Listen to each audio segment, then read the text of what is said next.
আসসালামু আলাইকুম আমার প্রিয় দর্শক বন্ধুরা, কেমন আছেন আপনারা সবাই? আশা করছি সবাই ভালো আছেন। আলহামদুলিল্লাহ আমিও ভালো আছি। তো আমি হাসছিলাম এই কারণে যে মাহিরের আব্বু পিছনে ঘুরে আমার ভিডিও করে দিচ্ছিল, পিছন ঘুরে হাঁটতে হাঁটতে খাইছে এক ধাক্কা, এজন্য আমি হাসছিলাম। পড়িয়া না যাই আমি। পারবা না আর পড়ার ভয় নেই, পিছনে যে এটা রড আছে এটা তাল খাওয়া। তো মাহিরের আব্বু যখনই বাড়িতে যায় তখনই আমাকে ঘুরতে নিয়ে যায়। তো আজকে গিয়েছিলাম ফুচকা খেতে। দোল খেতে কার কার ভালো লাগে? আমার তো ভীষণ ভালো লাগে। গান কোথায় বাজে? ওই যে ওইটার ভিতরে ওটার ভিতরেই আছে তো। হ্যাঁ, ওর ভিতরে 3D আছে, মেলা কিছুই আছে ওইটার ভিতরে।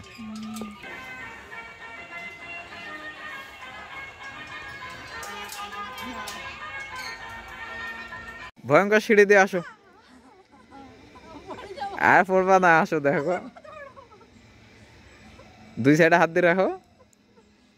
তো দেখেন মাহিরের বাবা আমাকে এক ভয়ঙ্কর ব্রিজে চড়াই দিছে। এটার কাঠগুলো পচে গেছে, শুধু রডগুলো আছে আর অনেকটা গ্যাপ।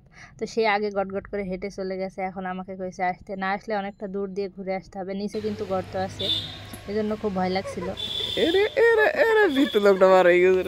তোমাকে এটাই উঠাই দিলে তুমি মনে করো ফিটে যাবা। পার্কে এখন কিছুই নেই, সবকিছু ঈদের সময় অনেক মানুষজন থাকে, আর হচ্ছে যে ঈদের সময় অনেক কিছু দেখা যায়।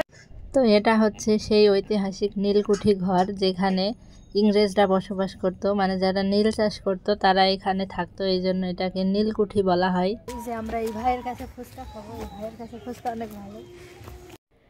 মাহিরের বাবা যখনই ঢাকায় থেকে বাড়িতে যায় তখনই কিন্তু আমাকে কোথাও না কোথাও ঘুরতে নিয়ে যায়, আর যেখানেই ঘুরতে নিয়ে যায় আমি শুধু বলি ফুচকা খাবো।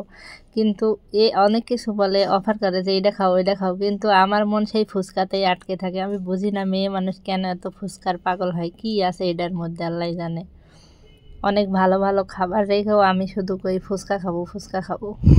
তা আমার মতো ফুচকা লাভার কে কে আছেন অবশ্যই কমেন্ট করে জানাবেন। কিন্তু অনেকদিন পর ফুচকা খাচ্ছি, অনেক মজা। এখানকার ফুচকা এমনি ভালো লাগে, এই জন্য আমি খেতে আসি।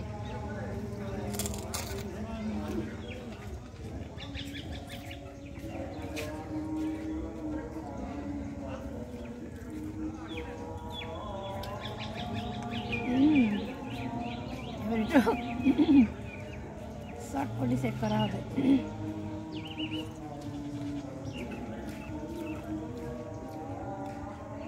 মজা অনেক, এই জন্য বলি তুমি কেন চটপটি খাও, তোমার কাছে এটা। তো আজকের মতো ভিডিওটি এখানেই শেষ করছি। ভিডিওটি ভালো লাগলে অবশ্যই লাইক কমেন্ট শেয়ার করবেন। আবারও ফিরে আসবো নতুন কোনো ভিডিও নিয়ে। ততক্ষণ আপনারা সুস্থ থাকুন, ভালো থাকুন। আল্লাহ হাফেজ, আসসালামু আলাইকুম।